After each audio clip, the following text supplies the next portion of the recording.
आपका मैं ये जानता हूं कि जीव आपके द्वार पर जाता है, अनुनय विनय करता है, उपासना आराधना करता है, हाथ जोड़कर गिड़गिड़ाता है, प्रभु अपने चरण दे दो, अपने चरण दे दो, अपने चरणों का सेवक बना दीजिए।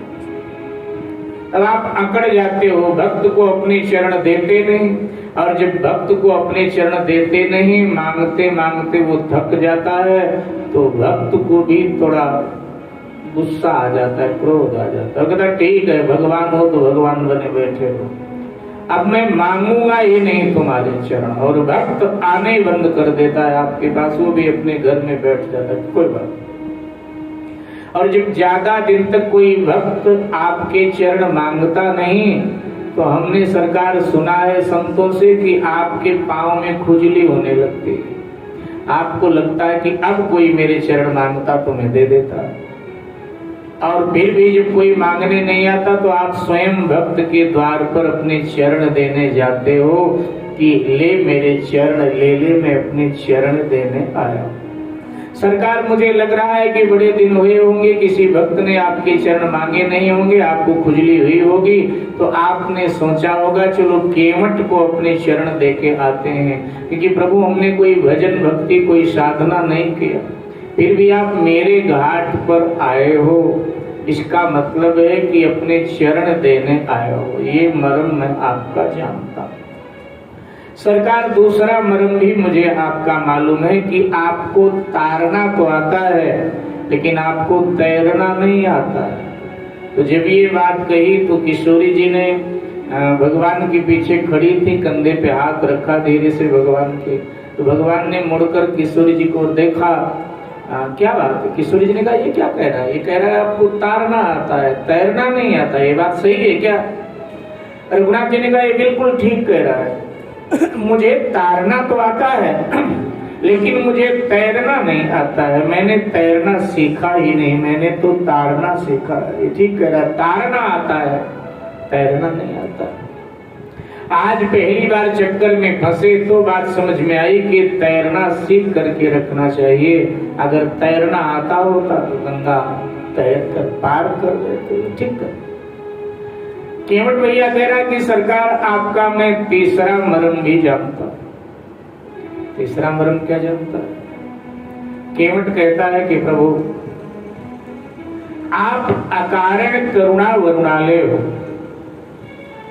आप जीव पर अकारण कृपा करते हो, आपकी आदत है ना कृपा करने की। क्योंकि मैंने कोई अयोध्या पत्र नहीं भेजा, कोई संदेशा नहीं भेजा, कोई भजन भक्ति किया नहीं, फिर भी आप सभी घाटों को छोड़कर मेरे घाट पर आए। गंगा में अनेक घाट, लेकिन सभी घाटों को छोड़कर आप मेरे घाट पर आए हो। इसका अभिप्राय है आप मुझ पर कृपा करना चाहते, क्योंकि आपकी आदत है, बिना वजह के आप कृपा करते हो। तो आदत के वश आप मेरे घाट पर मुझ पर कृपा करने के लिए आ गए।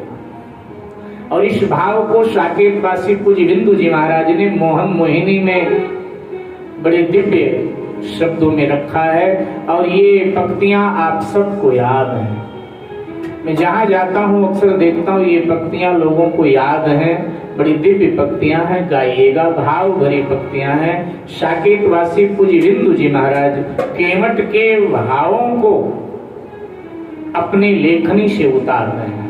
केवट ने कह दिया मानो कि कृपा की ज्योति न आदत तुम्हारी, कृपा की ज्योति न आदत तुम्हारी, तो सुनी रहती अदालत तुम्हारी।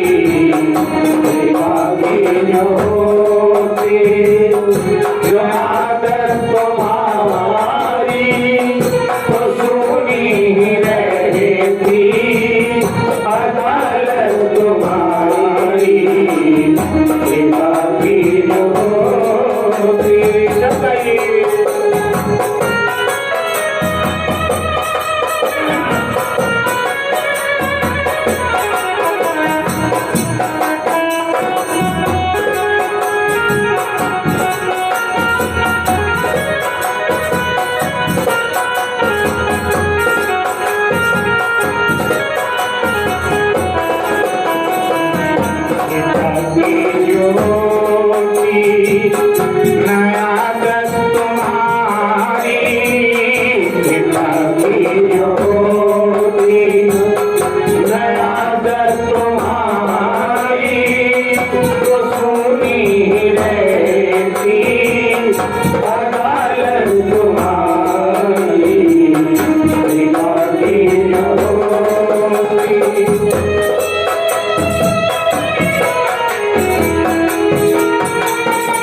दुनिया है आबाद तुमसे